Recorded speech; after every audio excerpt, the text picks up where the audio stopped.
So, my cultural mapping project focused on the community of Chinatown. So, I will be guiding you through some of my observations, what I learned during my interview with Principal Phyllis Cavallononi from St. Teresa's Chinese Catholic School. And so, to start off with, when you drive by the Chinatown community or take the green line or red line, you will automatically see this tile mosaic that welcomes everyone to Chicago's very own Chinatown. And if you just turn around at this very spot, you will see the gate at Chinatown. This is not a picture I took because the ones I took were a little gloomy.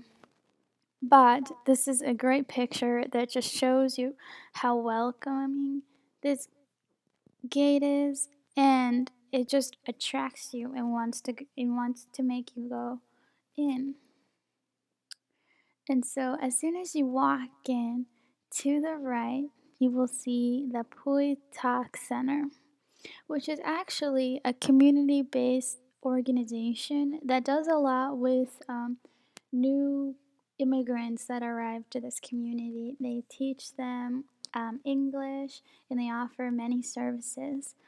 I would have never known this if I hadn't have done research on some of these organizations, though. And so I took this field trip with my little brother, and we walked around the streets.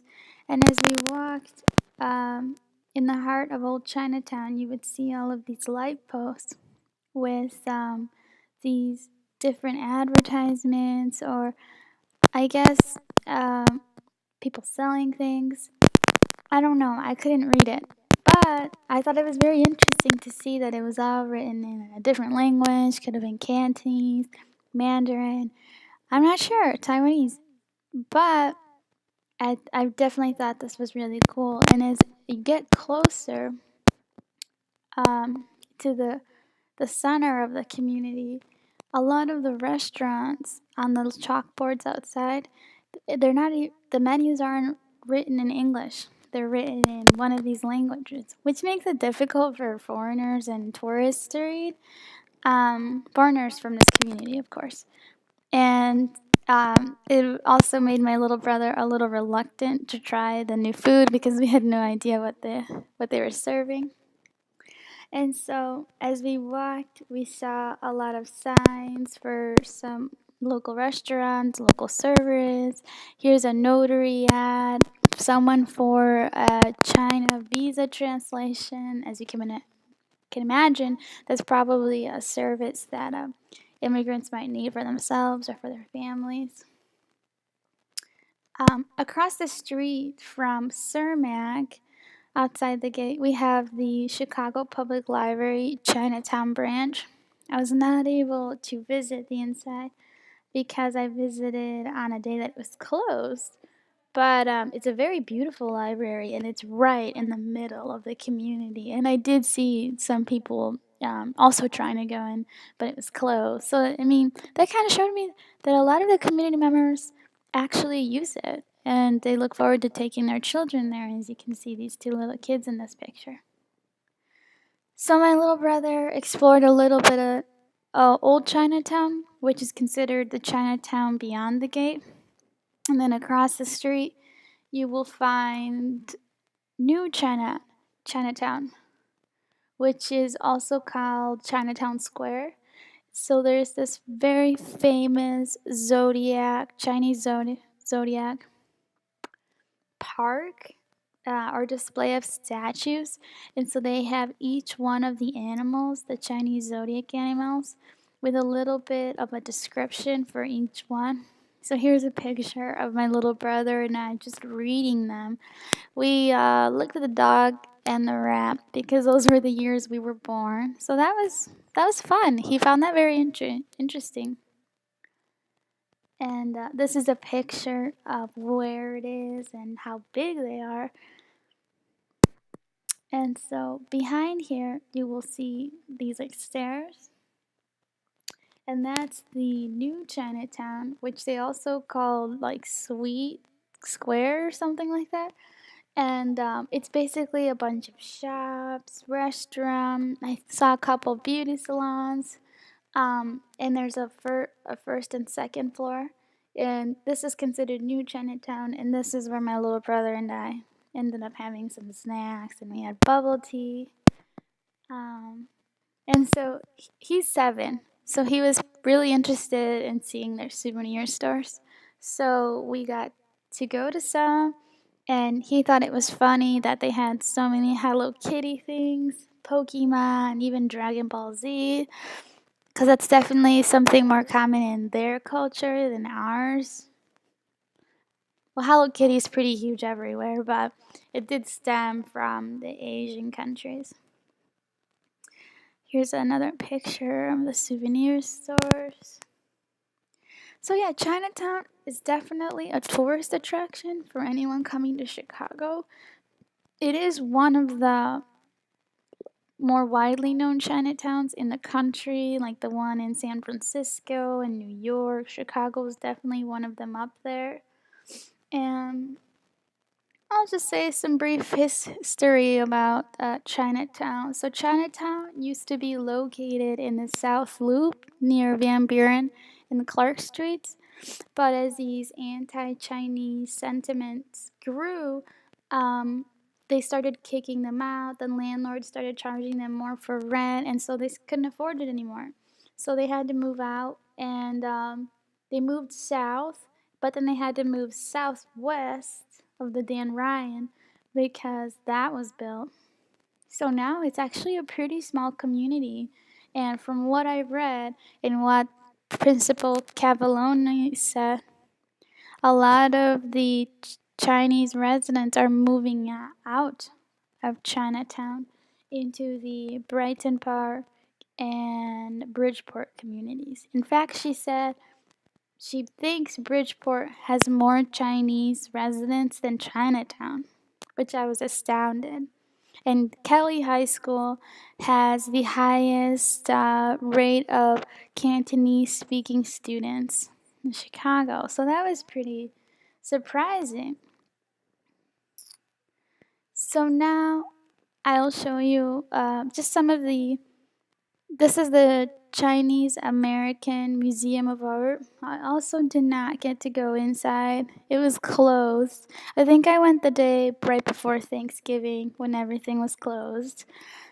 But it was pretty small. It was really nice on the outside. I hope to visit it one day. And this is St. Teresa's Chinese Catholic School. It's very colorful from the outside. It's in the middle of like this neighborhood, but it's literally like a block away from Wentworth Avenue, where Old Chinatown is. It's very beautiful. And this is a picture of Principal Phyllis Cavalloni that I found on Google. I also found on Google that she was the 2012 winner of Tech and Learning's Leader of the Year Award, which wasn't surprising because her school is magnificent and she's been there for the past 12 years. I learned so much about her school and the community. I also learned that many of the people that were inhabiting this area before the Chinese were actually Italian immigrants. She's actually Italian, and her family used to reside here before Chinese immigrants did. And she had even said this fun fact that at St. Teresa's Parish, it was the Capone family that donated the cross that's hanging in the church. So there are definitely some Italian roots here that can still be seen. She talked a lot about how they try to preserve students' culture. They promote Chinese dance. They teach. They used to teach mostly Cantonese, but now they speak Mandarin Chinese. That's really what they're teaching the most, and Spanish. Um, And she also talked about some conflict between the Taiwanese Chinese students and the Chinese students, which would be the mainland Chinese students.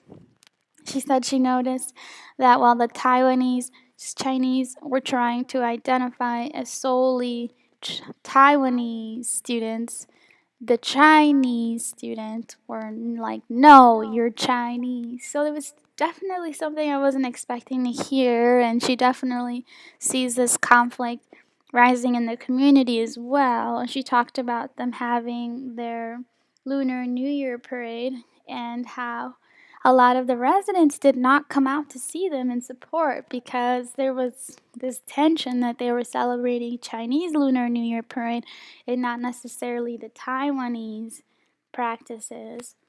So there's got to be a way to balance that. And she's working on. She recognizes this is a problem, but it's difficult for them because she stated that China will always be above Taiwan because they're like number one in everything right now, and politics has a lot to do with this. So this is another picture of the young students performing their Chinese dances, and they often do get invited to city-wide events, and they're very proud of that. So this is a summary of my findings of the community of Chinatown. It truly is a lot smaller than some might think, but it is very united. Principal Cavalloni expressed to me how it only takes one phone call for her to be able to help a student. For example, if a student's parent dies, she just has to call one of her partnered organizations, and then they will know, and they will know exactly what to do, and it will all happen within one day, which is great. But the downside is that everyone knows really quick. But she really likes her job and being in this community, and they're actually working on expanding the school so that serves more of the Bridgeport and Brighton Park community where the Chinese community needs more support, and because that's why St. Therese was established in the first place. So since a lot of Chinese are moving in that direction, they're planning on expanding in that direction as well. So thank you for listening, and if you read my paper, you will definitely gain a lot more insight about the Chinatown community.